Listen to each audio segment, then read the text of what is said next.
What does a person do?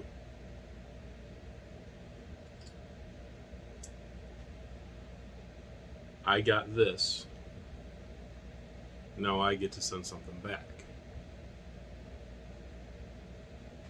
Little swap. How do you make something that compares to an original marling bait? I'm going to try. Stay tuned.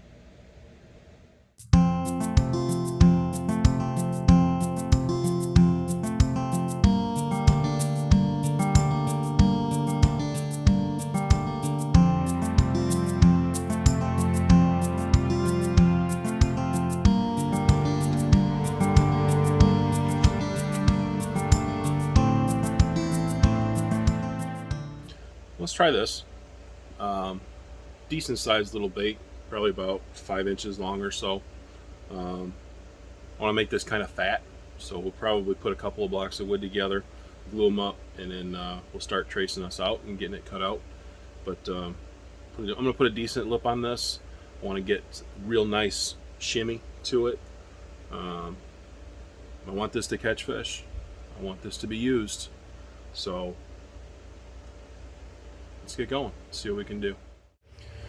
A wise man once said to me, kind of indirectly, that when you're making a bait for another bait maker, you don't skimp on the bait making. That's what we're going to make this out of.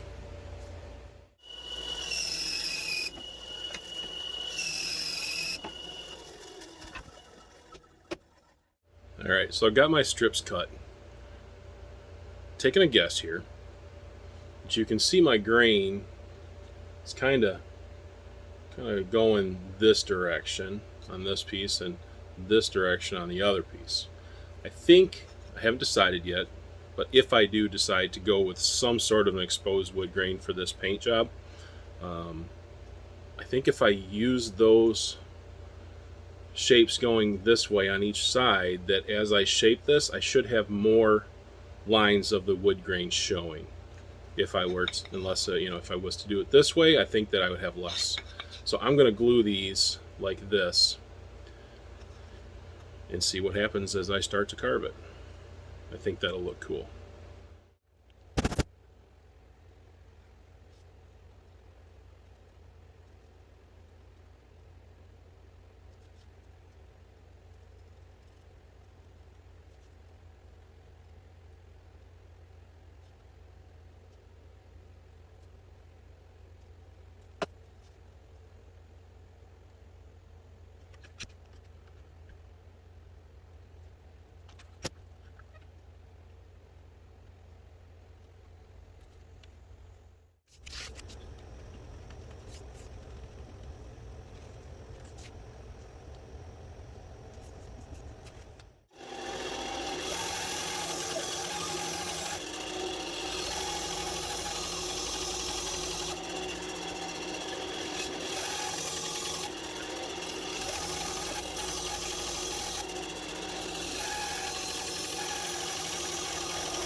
Alright, well, we got the rough shape.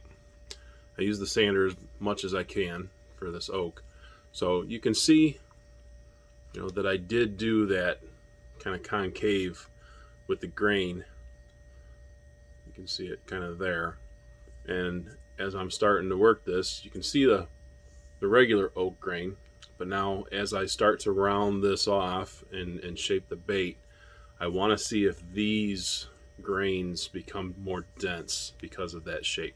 I don't know if it's going to be, but I'm curious. So I'm going to start putting putting some lines on here and some contours, and we're gonna start carving. Not really looking forward to this with the oak, but hey, sharp knife and some time. That's all we need.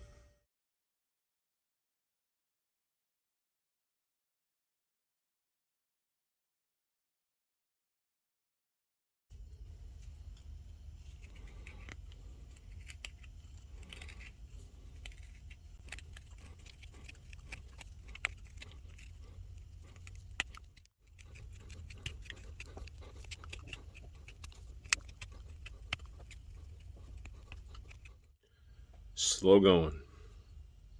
Stuff is hard. I need a knife sharpener. Something besides this stroke. It's gonna look cool though. It's gonna take me a long time. I'll be back.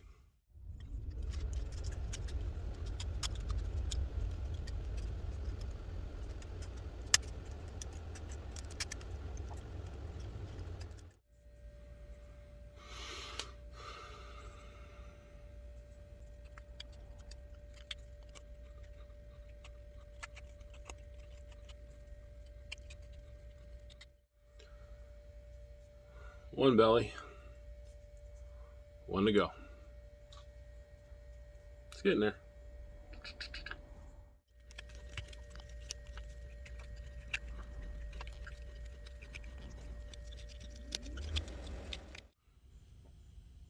There we go. All the hand carving is done. It's got a nice shape. We'll do some sanding around this baby off. Let's get her smoothed out. See what this grain looks like and see what else we want to do to this body.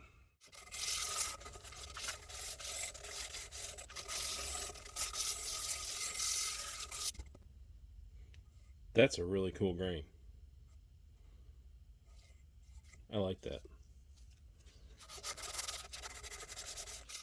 Alright, we got this sanded down to 150 grit, and you can see how that grain is kind of doing what, like I had intended to do on each side, but you can also see what it's doing. You got your grain that's running long, but then you got the round rings, and each one of those round rings, the darker areas are softer than the lighter areas. So as I'm sanding this, it's starting to take down in those softer areas. So I need to seal this up. I'm gonna go ahead and give it a super glue bath so I can seal those pores up, and then I'll be able to sand this better. And then once it's sanded down where I want it, I'm gonna give it a UV dip so that I can get a real nice smooth surface. And then we'll take that down to probably 300 grit before we decide what we're gonna do with it. But I'm gonna go ahead and give this a super glue bath real quick.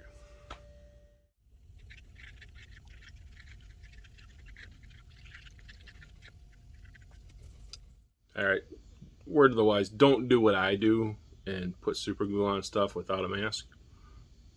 Terrible. Anyway, that looks cool. I know what you're saying. I just said it to myself. Hey, dummy. Can you put some lead in it? Yes, I am. Let me smooth this out. Plug the lead pot in.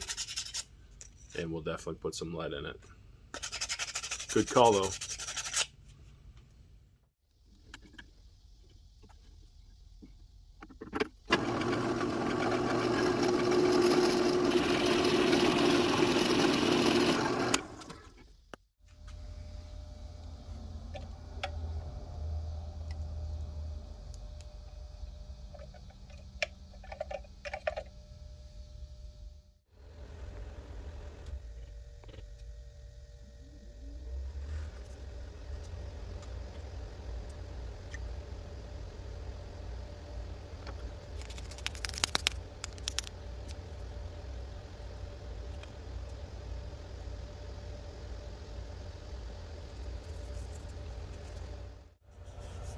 All right, there she is. Lead's all in there, sanded down.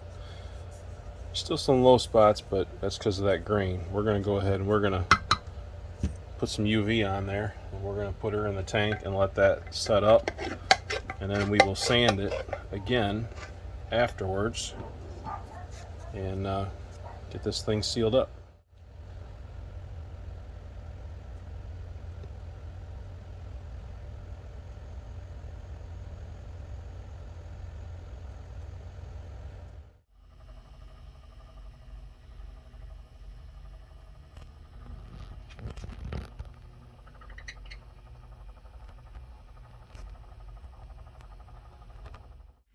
Got a new setup for my UV tank. Got this little motor on a bracket, little foam wheel. I got a few hooks on there. There she is. Don't have to turn it or nothing. See you in an hour. Alright, there it is, all sealed up. So we're going to scuff this up so it'll be ready to take some paint. I'm going to drill some holes for the eyes real quick. We'll fit the lip and get some color on this bad boy. Still don't know if I want to cover up this grain. That's absolutely beautiful. Time will tell.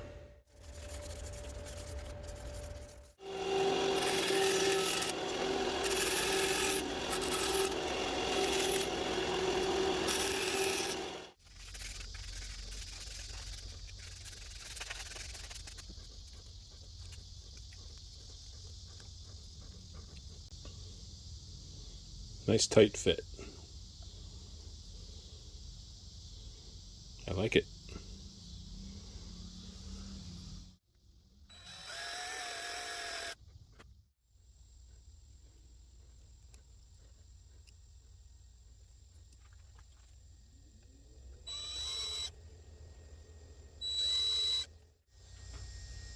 Yeah, so as I was marking this, I noticed that my bit did a little walking when I did that lead hole, and it is a little bit off center. I hope that doesn't make a huge difference in the action. That upsets me.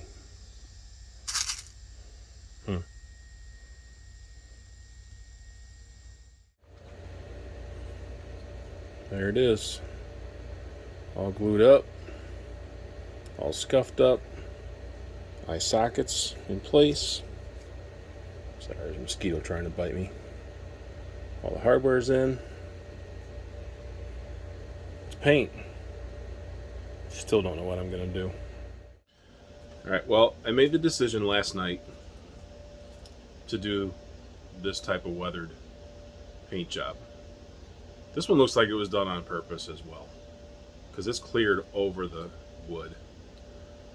And I don't want to just start sanding all the paint off after I paint something. So I've got this liquid masking film. I've had this for a really long time. I hope it's still good. But I'm thinking about taking the bait and just masking over the areas that I want to be weathered. And then I can paint everything, and then I can hit and scuff up the edges. That way I can shape the areas that I want to be weathered, you know, the patina, and make it look exactly like I want. And then the wood grain will show through completely perfect without having to sand any of this clear coat off. I have no idea if this is going to work. I really don't. But the nice thing about paint is you can always start over. Let's give it a shot.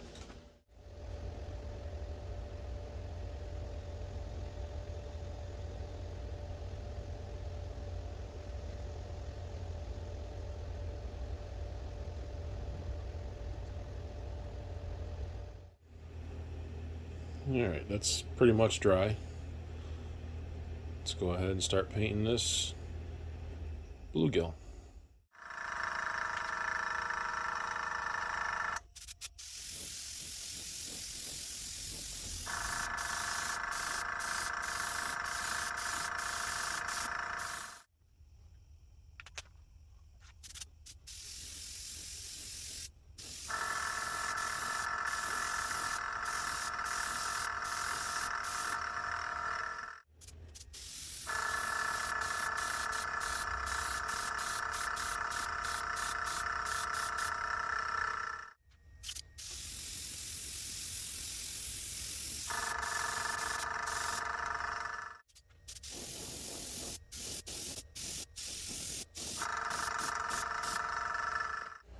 All right, got this all wrapped up.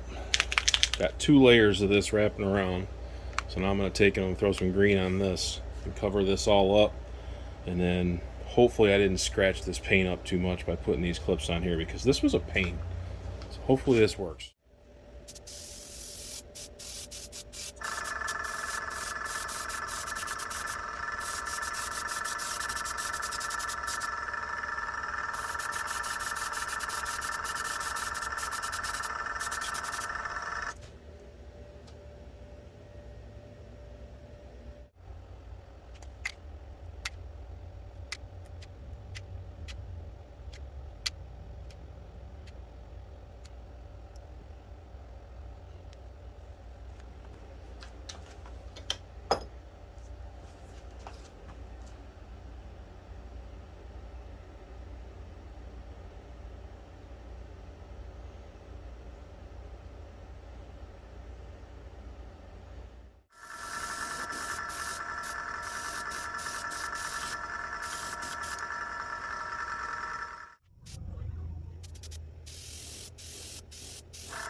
All right, there's the paint, and you can see where the mask is. But I'm going to let this paint dry real good overnight, because when I hit this, when I take that masking off and I hit that with the light grit sandpaper, fine grit sandpaper, I want that paint to come off from a cured. I don't want it to roll up on itself. So we're going to hang this up, let it dry overnight, go to work tomorrow, make a couple bucks, come home, and hopefully finish up this paint job and get this thing clear coated. See you tomorrow.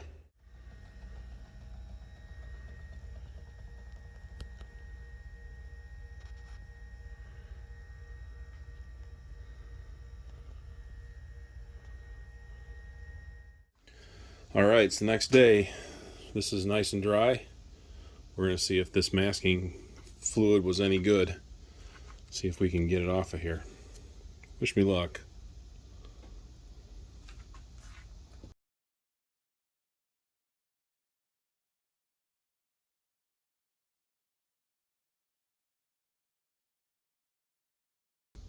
All right. Looks like this is going to work. This is going to take a while, so I'm going to work on this off camera and hopefully show you guys a finished product in a minute here. All right. That's the way we started. We're going to finish the rest of it, but that's what we got. So I'm going to take this, hit it with some fine grit sandpaper to smooth out these edges, make it look like it's peeling off of there, but we've got a bunch of other places that this is going to be stripping the paint off. I think that's going to look pretty cool. All right, here we are.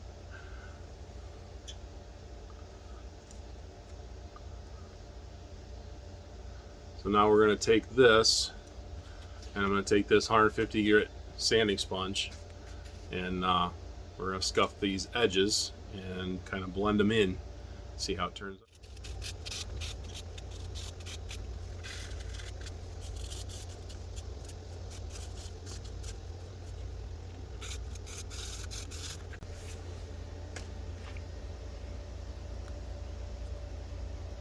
Alright, distressed, beat up, flaking paint, bluegill.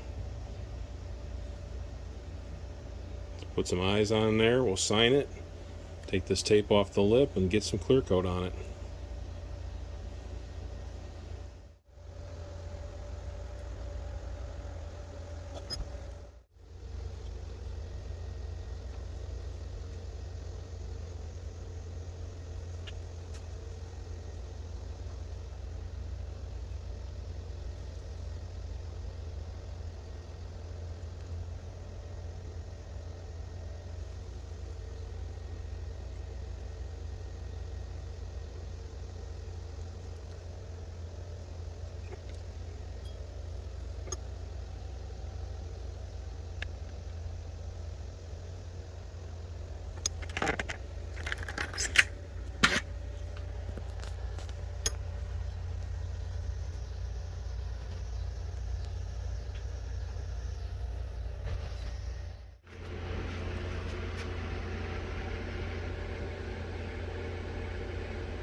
All right, well, here we have it. It's out of the clear coat. It's all cured. Wiped everything down, put the split rings on, put the hooks on, got it sitting here. Here it is. I'm really happy with this.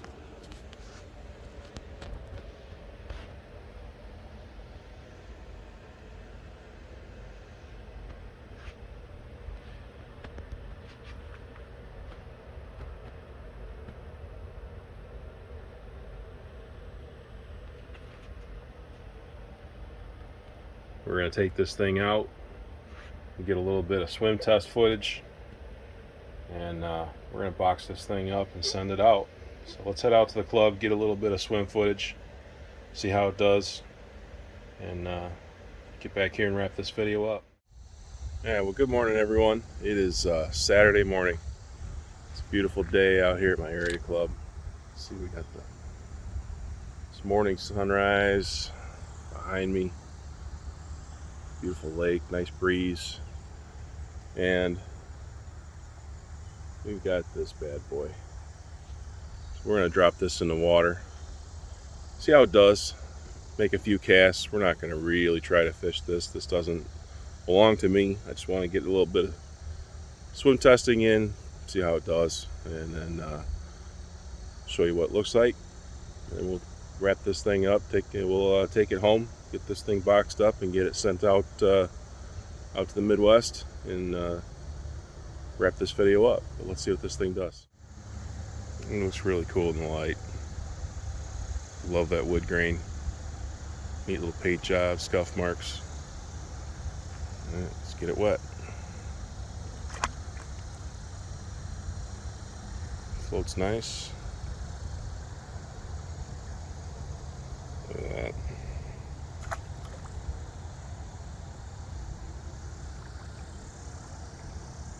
Doesn't sink real hard, but you know, that will definitely get something big's attention. Get a nice pike on that, or a big bass. That's quite the roll. I'm going to throw this a couple times, not a lot. We'll get it dried off and boxed up. We'll go back to the shop and wrap this video up and get this thing mailed out. But there it is, Papa Red's Distressed Bluegill. Heading out to you, Mr. Marling. I hope you enjoy it. We'll see you guys at the bait shop. All right, well, here we are. We're back in the bait shop. I'm not going to lie. It's been a couple days since I went out and tested this bait. It's been crazy busy at work. But we're going to wrap this video up. Here's the final product. This is the Papa Red Distressed Gill. This is going to head out to Nate Marling at Marling Baits. Nate, I hope you like this. Give this thing a shot. Turned out to be more of a wake bait than a crank bait. Probably should have used a little more lead. Take that into account next time. But anyway, it turned out really cool. Hope you enjoy this. I really appreciate you sending me the Gill. It was an awesome experience working with you. I sincerely appreciate that. Everybody that's out there that watched this, thank you very much for your support. Thanks for tagging along with me on this build. I hope you enjoyed it. If you liked the video, do me a favor, hit that like button, subscribe if you haven't already, share this with your friends. I really want to start doing some cool stuff over this off season. Got a lot of good ideas floating around up here in the noggin. I'll have a little more time in the winter to make some videos and really start to grow this channel. But anyway, thank you very much for your support. I sincerely appreciate it. And I'm going to head on out. Papa Red out.